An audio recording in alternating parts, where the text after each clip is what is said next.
Olá, queridos. Estamos aqui para mais um momento de reflexão e eu quero louvar a Deus porque Deus tem feito coisas grandes no nosso meio. Hoje meu coração muito se alegrou com dois testemunhos que o Senhor nos deu, né? Testemunhos de milagres, testemunhos de mudanças de vida, palavras que eu ouvi ali que são incentivadoras para que possamos continuar pregando o Evangelho, para que possamos continuar aconselhando vidas segundo a palavra de Deus. E isso é maravilhoso, queridos. Foi do irmão Otávio, né? E do irmão Wagner, Glaucia, sua família, o Azael, a Sofia. Então, assim, meu coração está muito alegre, transbordando de alegria, porque Deus usou vocês também para a minha vida. Amém? Sempre se lembre, queridos, dos seus testemunhos. O testemunho, ele edifica a fé daqueles que ouvem e também daqueles que foram usados ali como instrumento por Deus, né? O apóstolo Paulo, ele fala isso, que nós devemos fortalecer os nossos irmãos, contando exatamente aquilo que o Senhor fez em nossas vidas, né? Eu quero continuar com você o estudo de 2 Samuel, capítulo 14. Mas hoje nós vamos entrar em algo muito interessante, né? Porque estávamos falando acerca de Absalão, de Davi, de Aminon, de Tamar. E agora o nosso foco é Absalão.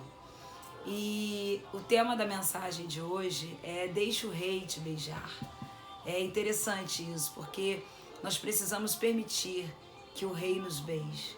E eu quero continuar aqui com você, 2 Samuel capítulo 14, versículo 25, a Bíblia diz assim: a beleza de Absalão. Então, só para você relembrar, Absalão ele fugiu para Talmai, o seu avô, para Gessur, ficou ali, a Bíblia fala que Absalão esteve ali por 3 anos, e o período que ele esteve ali com o seu avô, ele estava, na verdade, fugindo da presença do rei. E a última mensagem que nós falamos aqui foi sobre voltar para a casa do Pai. Como é importante você voltar para a casa do Pai, para a presença do Pai, voltar para o ministério que o Pai te chamou, voltar para as obras que o Pai te confiou, né? E Absalão, ele voltou. Ele voltou, mas é uma pena que Absalão não tinha o coração firmado em Deus. Muitas pessoas estão dentro da casa do Pai, no palácio do Pai, mas não veem a face do Pai. Nós finalizamos o versículo 24 que diz: disse o rei Davi, torne para sua casa e não veja a minha face. Tornou, pois, Absalão para sua casa e não viu a face do rei. Esta canção que está tocando ao fundo se chama Peniel.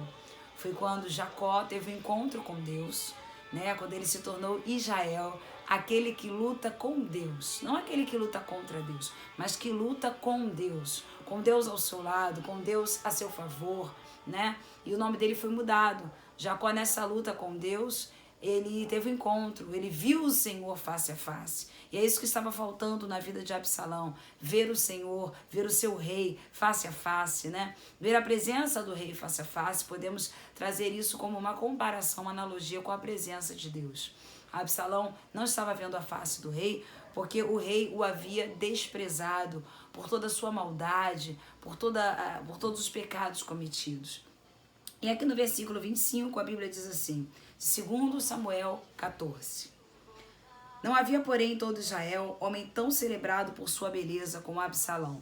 Da planta do pé ao alto da cabeça, não havia nele defeito algum. Né? Então, Absalão era um homem muito bonito, muito belo, e Davi se recusou a ver a face de Absalão, mas a Bíblia fala que ele era um homem lindo. Davi se recusou em ver a face de Absalão, não porque ele era feio, ao contrário, era um homem muito bonito, diz a Bíblia. Muitas pessoas são belas por fora, são bonitas por fora, têm uma aparência maravilhosa, né? Uma pele linda, uma beleza exterior maravilhosa, mas o seu interior está corrompido, né? Por isso que essa canção ela diz como é difícil voltar ao meu passado e encarar, né, os meus erros, voltar atrás muitas vezes em atitudes que cometemos de forma impensada. Então isso é muito importante, porque Jacó tomou essa decisão, mas Absalão, ele, infelizmente, o seu coração ele já estava corrompido, né? Então o versículo 26 diz assim: quando cortava o cabelo, isto se fazia no fim de cada ano, porquanto muito lhe pesava. Seu peso era de 200 ciclos, segundo o peso real. Então a Bíblia fala que em Absalão não se via defeito algum físico. Versículo 25 fala isso, que não havia nele defeito algum. Quando ele cortava o cabelo, ele fazia isso ao final de cada ano. O peso do cabelo que era retirado de Absalão era aproximadamente 200 ciclos, segundo o peso real. Isso convergido ou transformado para os dias de hoje simbolizam 2,5 kg. Irmãos e irmãs queridas, 2,5 kg de cabelo é muito cabelo, né? E aí isso tem algumas analogias que nós não vamos poder nos prender muito nessas analogias, mas lembra de Sansão? A força de Sansão estava no seu cabelo. Quando ele conta e revela o seu segredo para Dalila, que a força estava no seu cabelo, Dalila corta o cabelo de Sansão e Sansão então perde todas as suas forças, porque existe um voto sobre a vida de Sansão e ele descumpriu com este voto, né? Quando ele deu brechas para o inimigo. Absalão, a Bíblia faz questão de dizer que ele não tinha defeito nenhum fisicamente falando. Quantas pessoas se acham perfeitas fisicamente falando? A sua aparência é perfeita, o seu linguajar é perfeito, o seu andar é perfeito, mas o seu interior está corrompido. E Deus procura no dia de hoje pessoas que possam ter como Jacó, uma marca na coxa, por terem lutado com Deus. Talvez você tenha uma marca de nascença, um defeito de nascença, mas o mais importante é que você tenha a sua beleza interior, a sua beleza espiritual incorruptível. Porque a beleza de Absalão não o levou ao trono, não o levou à presença de Deus, não o levou à graça de Deus. Isso é muito importante a gente entender, que a presença do Senhor na tua vida é o que vai te levar em lugares altos. É difícil voltarmos ao nosso passado. É difícil reconhecermos os erros que cometemos, como Jacó precisou fazer, porque Jacó era conhecido como alguém que usurpava, alguém que era usurpador, traiçoeiro, né, trapaceiro, entendem? Mas quando ele volta atrás e reconhece o seu erro, ele tem a sua vida transformada e também o seu nome transformado. Absalão, em contrapartida, não tinha defeitos algum, era belo, mas não reconheceu o erro. Ele estava sem ver a face do rei e ele quer de alguma maneira ver a face do rei, mas não com um intuito sincero no seu coração. E aqui a Bíblia fala no versículo 27, também nasceram a Absalão 3 filhos e uma filha, cujo nome era Tamar. Esta era mulher formosa à vista, provavelmente puxou ao pai, né? A beleza do pai. Era uma mulher muito bonita e provavelmente Absalão fez ali uma homenagem à sua irmã Tamar, que foi violentada por Amnon, e foi o que gerou também toda a desgraça na vida de Absalão, de Davi, de Amnon e de Tamar, né? Então eu vejo ali como se ele estivesse fazendo uma homenagem à sua irmã, dando o nome da sua filha de Tamar. E aqui no versículo 27, você vê que além de 3 filhos que Absalão teve, ele também teve uma filha, a qual chamou Tamar, né? Segundo Samuel 13:1, você vai ter uma noção melhor disso, quando a Bíblia conta sobre a irmã de Absalão, chamada Tamar. E aparentemente os filhos de Absalão morreram durante a infância. Quando ele estabeleceu um pilar em Jerusalém, em memória de seu nome, Absalão mencionou que não tinha filhos. Segundo Samuel, capítulo 18, versículo 18. Então, se você vê em 2 Samuel 14:27, ele dizendo que ele tinha 3 filhos, que Absalão nasceram 3 filhos e uma filha cujo nome era Tamar, e se você vê quando ele levanta um memorial, né, mais lá à frente, 2 Samuel 18:18, ele diz que não tinha filhos. Então, provavelmente, seus filhos morreram ainda na infância, na adolescência, na juventude. Ou seja, Absalão foi perdendo muitas coisas. Porque quando nós nos afastamos do propósito de Deus, nós vamos perdendo muitas coisas. Muitas coisas. Perdemos amigos, perdemos família, perdemos saúde, perdemos a paz. Não é verdade? Como eu vejo o testemunho do Otávio, ele foi perdendo tudo aquilo que Deus havia dado a ele, entregue a ele, ou confiado a ele, porque ele estava vivendo aquele momento de afastamento. Mas o que eu sempre trago para você não é uma palavra de juízo, é uma palavra de esperança. Há esperança para você. Quem sabe o reino vai te beijar hoje. Quem sabe você que está sem ver a face de Deus, hoje verá a face do Senhor, como diz essa canção. Que Peniel significa isso, né? Eu tenho visto o Senhor, eu vi o Senhor face a face. Queira ver a face do Senhor, deseje ver a face do rei. Amém? Versículo 28 diz: sendo ficado Absalão 2 anos em Jerusalém e sem ver a face do rei. Você sabe o que é permanecer em Jerusalém? O lugar do culto, da adoração ao Deus vivo. O lugar onde mais à frente Salomão iria reconstruir um templo para Deus. Um local de adoração onde Davi estabeleceu como centro da adoração ao Senhor. Você sabe o que é ficar 2 anos vivendo em Jerusalém sem ver a face do rei? Quantas pessoas estão assim, em Jerusalém, sem ver a face do rei? Tem uma canção que diz perdidos na casa do Pai. Essa canção é do grupo Voz. Quantas pessoas estão perdidas dentro de Jerusalém, dentro da casa do Pai, dentro do palácio do rei, porque não veem a face do rei. Não adianta você ter a presença do rei se você não ver a face dele. Absalão tinha a presença do rei, afinal o rei era seu pai, mas ele não via a face do rei. Ele estava ávido por ver a face do rei. E aí a Bíblia continua dizendo no versículo 29, mandou ele chamar a Joabe, ou seja, Absalão manda agora vir Joabe até a sua presença para o enviar ao rei. Porém ele não quis vir. Mandou chamá-lo 2ª vez, mas ainda não quis ele vir. Interessante, né? A Bíblia falar isso. E o versículo 29 que diz isso, que Joabe se recusa a estar na presença de Absalão, você vê que ele não quer atender a convocação de Absalão.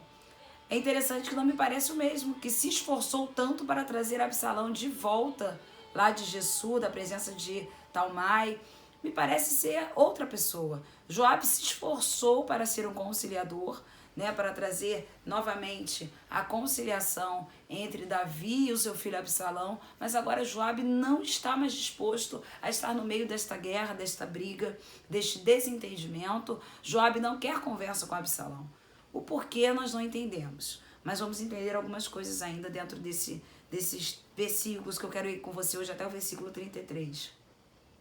O versículo 30 diz assim: então disse aos seus servos: vede ali o pedaço de campo de Joabe pegado ao meu, e tem cevada nele. Ide e metei-lhe fogo. E os servos de Absalão meteram fogo nesse pedaço de campo. Que tristeza, irmãos, que tristeza. A recusa de Joabe em ir até Absalão, sem dúvida, contribuiu para o crescimento do ressentimento de Absalão em relação à casa real.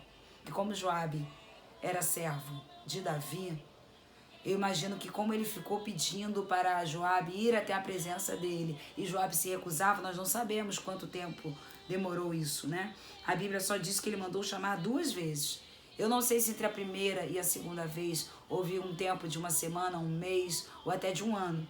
O que eu sei é que Absalão ficou 2 anos em Jerusalém sem ver a face do rei, e por 2 vezes ele pediu para Joabe estar na presença dele para reconciliá-lo ao pai, para que ele pudesse ver o pai, e Joabe então se recusa. Se recusa talvez por não querer mais entrar nessa história desta maneira, né? Nós não sabemos.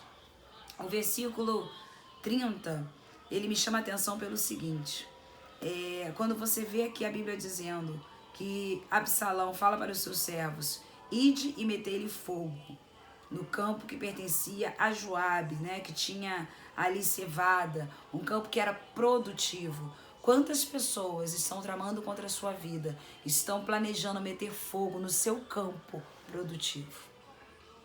Quantas pessoas mandaram meter fogo no seu campo de cevada porque ele estava produzindo e apenas porque você se recusava a ir até ele? Foi isso que Absalão fez com Joabe. Ah, ele não quer vir até mim, não? Ok. Servos, façam o seguinte: pegue aquele campo dele que está bem produtivo, cheio de cevada, e metam fogo. Mas sabe o que eu vejo também em Absalão? Uma palavra chamada covardia. Absalão manda fazer, mas não faz. Lembra que ele fez isso com Aminon? Lá em 2 Samuel, capítulo 13, versículos 28 e 29, Absalão manda os seus servos matarem Aminon. Ele não põe a mão, mas manda fazer. Tem gente que não põe a mão em você, mas manda te atingirem. Assim é o inimigo das nossas almas. Quantas vezes o diabo usa pessoas para nos atingir? Não é verdade? Ele vai lá e não bota diretamente a mão, mas manda alguém fazer. Isso se chama covardia. Tem um hino da Léa Mendonça que fala isso. Quem estava em guerra era eu, né? Saqueando o inferno com o meu louvor a Deus. Enquanto eu adorava, o inimigo covardemente acertou, ou atacou, ou atingiu um dos meus, né? Então eu vejo isso em Absalão. Ele era um homem covarde. Ele era um homem covarde. Ele não matou Aminon, mas mandou os seus servos matarem. Ele agora não mete fogo lá no campo de Joabe, mas manda alguém fazer. Quantas pessoas covardes, né? Que ficam mandando indiretas, que ficam mandando fogo, que ficam usando vidas para te atingirem, só para acabar com a tua colheita. Descansa teu coração. O tempo da honra está chegando na tua vida. Meteram fogo no teu campo, Joabe? Descansa em Deus, porque os covardes não herdarão o reino de Deus. Versículo 30, a Bíblia diz assim. Vamos ler o versículo 30. Mandou ele chamar a Joabe para o enviar ao rei. Então disse aos seus servos: vede ali o pedaço de campo de Joabe pegado ao mil, e tem cevada nele, e de meter-lhe fogo. E os servos de Absalão meteram fogo nesse pedaço de campo. E aí o versículo 31 diz: então Joabe se levantou e foi à casa de Absalão. Ele disse: por que meteram fogo os teus servos no pedaço de campo que é meu? Joabe está requerendo uma resposta de Absalão. Joabe não foi a Absalão quando ele o convocou, mas agora Joabe vai a Absalão para fazer uma pergunta. Mesmo sendo ele filho do rei, Joabe não se acovardou. Ele não foi por 2 vezes quando Absalão chama, porque eu creio que Joabe não estava mais disposto a entrar em guerras, a entrar em situações que não, na verdade, não eram relacionadas a ele. Nós devemos evitar, irmãos, assuntos que não são relacionados a nós. Quantas pessoas compram brigas de outras? A Bíblia fala para você ser imparcial no juízo. A Bíblia fala para você evitar, né, a balança injusta. Para você evitar, muitas vezes, ser alguém que compra mesmo, como a gente diz, o barulho do outro, né? Alguém que entra na briga do outro. A Bíblia é tão sábia para nos orientar, irmãos. É por isso que tudo que nós precisamos, nós encontramos na palavra de Deus. Amém? Você tem um advogado que é Jesus. Ele defende a tua causa. Você não precisa de advogado nenhum para defender a tua causa. Você precisa de Jesus na tua vida. Descansa e entrega hoje nas mãos de Jesus a tua causa. Você tem um advogado fiel. Você tem um advogado fiel. Seja uma pessoa imparcial no juízo. Seja alguém que, como Joabe, chega um momento que você precisa sair de cena. Chega um momento onde você tem que verdadeiramente não opinar. Você precisa apenas orar. Se nós trocássemos as nossas opiniões por oração, irmãos, nós teríamos muito mais vitórias e traríamos muito mais vitórias às pessoas que amamos. Não é verdade? Então vamos continuar aqui. Já estamos finalizando. O versículo 31 que nós acabamos de ler. Eu disse aqui que covardia, né? Eu definiria Absalão como uma pessoa covarde. E eu vejo aqui no versículo 31, quando os servos de Absalão, eles entram lá dentro do campo de Joabe para atacar fogo naquela colheita, né? Que já estava provavelmente a ponto, né? Naquele campo que estava a ponto de colheita, um campo de cevada, como diz a Bíblia. Ele sabia o que estava fazendo. Absalão, ele tinha umas tramas bem diabólicas, né? Você vê que ele fala que tinha um campo ali de cevada. E eu observo no versículo 31 que Absalão sempre usa de violência para resolver os seus problemas. Eu vou falar novamente para você. Absalão sempre usa de violência para resolver os seus problemas. Isso é algo que não é de Deus. Ele usou de violência para defender a sua irmã Tamar. E o que adiantou? Nada, porque violência gera violência. Ele manda matar Aminon. E depois que ele manda matar Aminon, porque ele é covarde para matar Aminon, depois que ele manda matar Aminon, O que aconteceu na vida de Absalão? Fuga, violência, separação, distância, problemas familiares.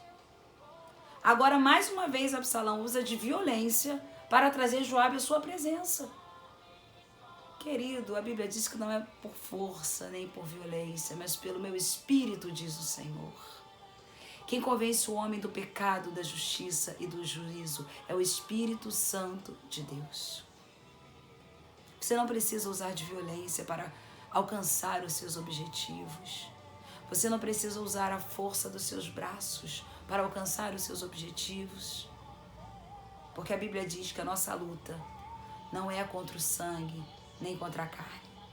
A nossa luta é contra os principados e dominadores deste mundo. Ou seja, a nossa luta é totalmente espiritual. Então resolva de forma espiritual. Depois que eu passei a dedicar mais tempo, eu e minha família, à oração, ao jejum, à busca a Deus até mesmo nos montes, nós passamos, eu e meu marido, a dizimar do nosso tempo durante a semana para entregar uma manhã a Deus no monte, porque ali, não que o monte seja algo diferente ou especial, mas Jesus gostava de buscar no monte, por quê? Porque ali ele se mantinha isolado das pessoas, poderíamos dizer nos dias de hoje dos telefonemas, isolado do zap, da televisão, do cachorro latindo. Então, depois que eu e meu marido passamos a dizimar do nosso tempo durante a semana, dar a melhor parte para Deus, logo a segunda-feira, passamos a dizimar a Deus o nosso tempo para orar, nós temos visto muito mais resultados. Nós temos visto Deus fazer coisas grandes na nossa vida. Respostas de Deus temos recebido, coisas grandes Deus tem falado conosco e tem revelado a nós. Amém? E eu quero finalizar aqui com você, versículo 32, que diz: respondeu Absalão a Joabe: mandei chamar-te, dizendo, vem cá, para que te envie ao rei, a dizer-lhe, para que vinde Jesur. Melhor me fora estar lá. Agora, pois, quero ver a face do rei. Se há em mim alguma culpa, que me mate. Então, deixa eu ler aqui novamente o versículo 32, que a luz estava me atrapalhando aqui um pouquinho.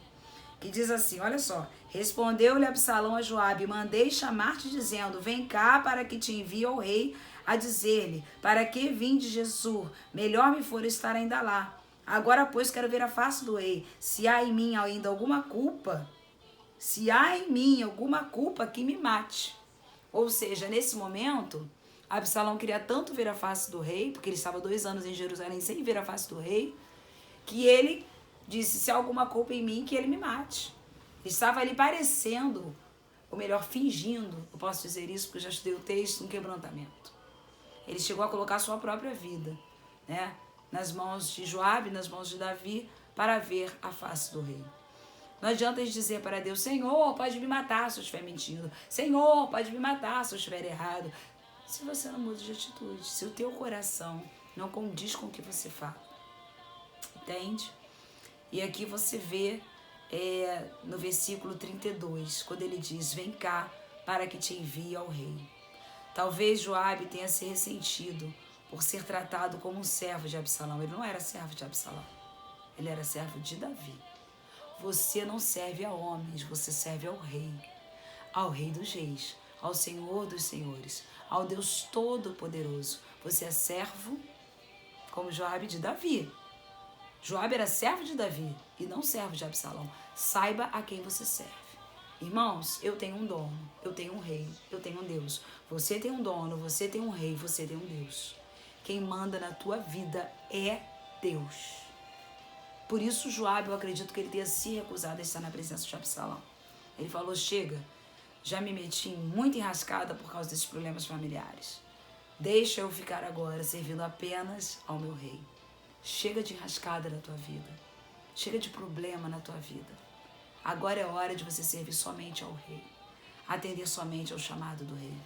Vamos finalizar com o versículo 33 que diz, então Joabe foi ao rei e lhe disse, chamou o rei Absalão, e este se lhe apresentou, e inclinou-se sobre o rosto em terra.